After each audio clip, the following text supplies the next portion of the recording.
Hi everyone, मैं हूं आपकी एडवोकेट डॉक्टर प्रियंका। आज हम लोग स्टार्ट कर रहे हैं मुस्लिम लॉ का सब्जेक्ट। मुस्लिम लॉ अपने आप में एक बहुत ही टफ सब्जेक्ट समझा जाता है, क्योंकि हमारे लिए इसकी जो टर्मिनोलॉजीज़ हैं वो बहुत ज़्यादा यूज टू नहीं है। हम इसके वर्ड्स जो हैं वो आम अपनी लाइफ में नहीं सुनते हैं, तो हमारे लिए थोड़ा सा ये टफ सब्जेक्ट होता है, बट इसको बनाते हैं बहुत ईजी।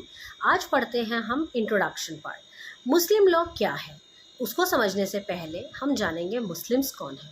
मुस्लिम वो लोग होते हैं जो इस्लाम धर्म को मानते हैं। इस्लाम धर्म एक ऐसा धर्म जिसमें एक ही भगवान को मानते हैं, वो है अल्लाह। अब हमारे जैसे हिंदू धर्म में बहुत सारे भगवान की एक पिक्चर हमारे माइंड में होती है, मगर मुस्लिम धर्म के अंदर, इस्लाम धर्म के अंदर there is only one god, एक ही भगवान है, वो है Allah. Allah is the only god. और अल्लाह के जो मैसेंजर हैं वो है प्रॉफिट मोहम्मद, जिनको हम रसूल के नाम से भी जानते हैं, जिनको हम ये मानते हैं कि जो कुरान की आयतें हैं, जो कुरान में लिखी गई बातें हैं, वो खुद अल्लाह ने उनको एंजल गैब्रिएल के थ्रू उन तक पहुंचाई थी। और प्रॉफिट मोहम्मद की जो टीचिंग्स हैं, जो उन्होंने बताई बातें, वही चीज़ें जो हैं कुरान में लिखी गई हैं। तो ये है मुस्लिम्स के बारे में। अब मुस्लिम्स जो हैं वो एक ही भगवान को मानते हैं, और इसीलिए जो भी कुरान में चीज़ें लिखी गई हैं वो अल्लाह के द्वारा मानी गई हैं कि उन्होंने बताई, और उसी चीज़ को मानते हुए बनाया गया मुस्लिम पर्सनल लॉ। जी हाँ, मुस्लिम पर्सनल लॉ। अब मुस्लिम पर्सनल लॉ क्या है, जिसको हम शरीयत कानून भी बोलते हैं अब आज के टाइम पे। मुस्लिम पर्सनल लॉ सारा वो चीज़ें हैं जो कि इनके कुरान में लिखी गई हैं, और उन्हीं के हिसाब से जो इस्लाम धर्म के लोग हैं वो गवर्न किए जाते हैं, जिनकी लाइफस्टाइल, शादियाँ, सक्सेशन, मैरिज, डिवोर्स, सब कुछ उसी के हिसाब से होता है। हमारे हिंदू धर्म में जो लॉज हैं वो कोडिफाइड हैं, but Muslim personal laws codified नहीं हैं, वो लिखे हुए नहीं हैं। उनको इनके वो धर्म में अपनाई गई चीज़ें हैं, वो टीचिंग्स हैं जिसको इन्होंने ट्रेडिशंस बना लिए हैं, और उसी ट्रेडिशंस को हम मुस्लिम पर्सनल लॉ के नाम से जानते हैं। अगर कोई केस कोर्ट में भी चला जाएगा तो वो भी मुस्लिम पर्सनल लॉ के द्वारा ही गवर्न किया जाता है, क्योंकि इनका जो पर्सनल लॉ है वही इनके लिए सबसे अहमियत रखता है। और जितने भी लोग हैं, चाहे वो शादियों को लेके हो, चाहे वो डिवोर्स को लेके हो, चाहे वो सक्सेशन को लेके हो, या कोई भी विल को लेके हो, इनके जो पर्सनल लॉज हैं उन्हीं से सारी चीज़ें चलती हैं। जो मुस्लिम लॉ है ये एक सिविल लॉ है। सिविल लॉ जिसको रेगुलेट करता है सारे इश्यूज, ठीक है। अब इसको हम डिवाइन लीगल लॉ भी बोलते हैं। क्यों बोलते हैं डिवाइन लीगल लॉ? क्योंकि ये भगवान के द्वारा दिया गया लॉ है, ये अल्लाह के द्वारा दिया गया लॉ है, इसीलिए हम इसको डिवाइन लॉ भी बोलते हैं। According to Islam, number 1, Allah is the only god, अल्लाह ही एक इकलौते इनके भगवान हैं। And prophet Mohammad is his messenger, रसूल, प्रॉफिट मोहम्मद जो है पैगंबर, वो इनके मैसेंजर हैं, जिन्होंने अल्लाह की बताई गई सारी चीज़ों को लोगों तक पहुंचाया। अब हर वो इंसान जो इन दो स्टेटमेंट में बिलीव रखता है, जो इन दो स्टेटमेंट्स को मानता है, साथ ही साथ वो कलीमा पढ़ना जानता है, तो उसको मुस्लिम करार दिया जाता है।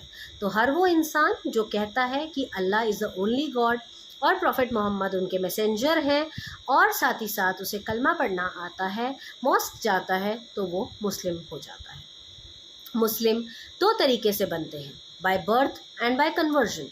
बाय बर्थ, जैसे आप मुस्लिम परिवार में पैदा हुए, अगर आपके एक पेरेंट भी मुस्लिम धर्म मानते हैं और आपकी अपब्रिंगिंग भी मुस्लिम तरीके से हुई है, तो आप मुस्लिम बन जाएंगे। दूसरा, बाय कन्वर्जन। कन्वर्जन इज़ अगर आपने अपना धर्म कन्वर्ट किया है, सपोज़ आप पहले हिंदू थे और बाद में आपने अपने आप को मुस्लिम धर्म में कन्वर्ट किया। मुस्लिम धर्म में कन्वर्ट करने के लिए आपको अल्लाह की जो टीचिंग्स है उसको फॉलो करना होता है। आप ये दोनों स्टेटमेंट्स में बिलीव करेंगे, साथ ही साथ आपको कलीमा पढ़ना आना चाहिए, तो ये जो चीज़ें हैं ये आपको मुस्लिम धर्म में कन्वर्ट कर देती है। तो this is how you can become a Muslim by your धर्म। अब अगर बात करें कोडिफिकेशन की, तो मुस्लिम जो लॉ है वो कोडिफाइड नहीं है, इसको हम सेमी कोडिफाइड का नाम दे सकते हैं, क्योंकि कुछ ऐसे एक्ट्स हैं जो अब बन गए हैं और जिसके हिसाब से थोड़ा बहुत जो कानून है वो कोडिफाई हो गया है, जैसे dissolution of Muslim women act, marriage act, इसके अलावा protection of Muslim women act, ये सारे कुछ ऐसे एक्ट हैं, काजी एक्ट वगैरह, जो कि कोडिफाइड है। चाहे बेशक ये बहुत ज़्यादा बड़े बड़े एक्ट्स नहीं हैं, किसी में 4 किसी में 6 सेक्शंस हैं, बट येस कहीं ना कहीं थोड़ा बहुत कोडिफिकेशन मुस्लिम लॉ का हुआ है। पर्सनल लॉ सारे कोर्ट के मैटर्स में इन्वॉल्व होता है। कोर्ट भी इन्हीं के द्वारा ही सारे जितने भी पर्सनल मैटर्स हैं उनको निपटाती है। अब इसको समझाने के लिए और समझने के लिए हम यहाँ पर एक बहुत ही इंपॉर्टेंट केस लॉ को मेंशन कर रहे हैं। उस केस लॉ को आपने इसके इंट्रोडक्शन में ज़रूर लिख कर आना है। केस है Sarla Mudgal versus union of India, 1995 का केस है। काफ़ी लैंडमार्क केस है। इस केस में क्या था, एक हिंदू हस्बैंड थे जिनकी वाइफ जो थी वो भी हिंदू थी। दोनों हस्बैंड वाइफ लाइफ बिता रहे थे बहुत अच्छी, बट थोड़े टाइम के बाद हिंदू हस्बैंड को एक मुस्लिम लड़की से प्यार हो जाता है और वो उससे शादी करना चाहते हैं, बट वो अपनी पहली बीवी को डिवोर्स नहीं देना चाहते थे। तो बिना डिवोर्स दिए दूसरी बीवी से शादी करना हमारा हिंदू धर्म तो हमें अलाउ करता नहीं है। तो उन्होंने क्या किया, मुस्लिम धर्म में अपने आप को कन्वर्ट कर लिया। क्यों? क्योंकि हमारा इस्लाम धर्म जो है वो एक से ज़्यादा शादियाँ अलाउ करता है, परमिशन देता है। तो उन्होंने क्या किया, दूसरी शादी, पहली शादी को बिना तोड़े दूसरी शादी करने के लिए उन्होंने अपना धर्म कन्वर्ट करके अपने आप को इस्लाम धर्म में कन्वर्ट कर लिया।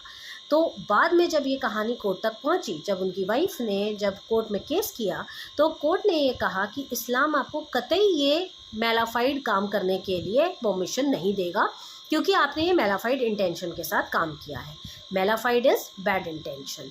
तो अगर आप बैड इंटेंशन के साथ कोई काम करेंगे तो इस्लाम धर्म आपको सपोर्ट नहीं करेगा। इसीलिए आपकी ये जो दूसरी शादी है उसको हम वॉइड घोषित करते हैं, वो शादी आपकी मान्य नहीं होगी। क्योंकि जब आप शादी गलत इंटेंशन के साथ कर रहे हैं और उसके लिए अपना धर्म कन्वर्ट कर रहे हैं, इसका मतलब आपने उस धर्म को इस्तेमाल किया है अपने फ़ायदे के लिए। तो यहाँ पर कोर्ट ने उनकी शादी को वॉइड घोषित कर दिया।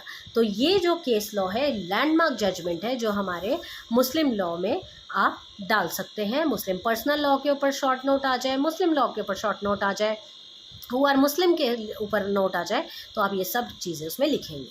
हमारे हिंदू लॉ में जैसे सेक्शन 2 में डेफिनेशन दी हुई थी हिंदूज़ में, मुस्लिम में ऐसा कुछ नहीं है। यहाँ पर कोई कोडिफाइड डेफिनेशन नहीं है। यहाँ पर सिंपली 2 स्टेटमेंट्स को मानने वाले लोगों को मुस्लिम कहा जाता है। उम्मीद करती हूँ आपको मुस्लिम लॉ का इंट्रोडक्शन क्लियर हुआ होगा। ये इंट्रोडक्शन आप अपने हर क्वेश्चन में शुरू में डाल सकते हैं। अक्सर बच्चों का ये प्रॉब्लम रहता है कि आंसर्स थोड़े लंबे लंबे लिखने पड़ते हैं, हमारे पास कंटेंट नहीं है। तो बच्चों ये चीज़ समझिए कि जो इंट्रोडक्शन पोर्शन है मुस्लिम लॉ का या कोई भी सब्जेक्ट का, उसको आप हर क्वेश्चन में चिपका दीजिए। हर आंसर को जब भी आप लिख रहे हैं तो उसकी स्टार्टिंग आपको इंट्रोडक्शन से करनी है, फिर आप मीनिंग बताएंगे, फिर आप नेचर स्कोप बताएंगे, फिर जो एक्चुअल क्वेश्चन पूछा गया वो बताएंगे और लास्ट में आप कंक्लूजन बताएंगे। और इन सारी चीज़ों को जब आप लिखेंगे तो आपको बड़े प्यारे नंबर मिलेंगे। तो उम्मीद करती हूँ आपको ये समझ आया होगा। अगली वीडियो में हम बात करेंगे स्कूल्स ऑफ मुस्लिम लॉ की। प्लेलिस्ट को ज़रूर देखिएगा ताकि आपको ये सब्जेक्ट अच्छे से समझ आ जाए। अगर लॉ से रिलेटेड कोई भी डाउट है या कोई सब्जेक्ट में परेशानी महसूस कर रहे हैं, नोट्स चाहिए, फाइल्स में प्रॉब्लम आ रही है प्रोजेक्ट फाइल में, या वाइवा में इशू आ रहा है, तो आप हमें 9953308400 पर मैसेज कीजिए। हम आपकी प्रॉब्लम यूँ सॉल्व कर देंगे। All the best.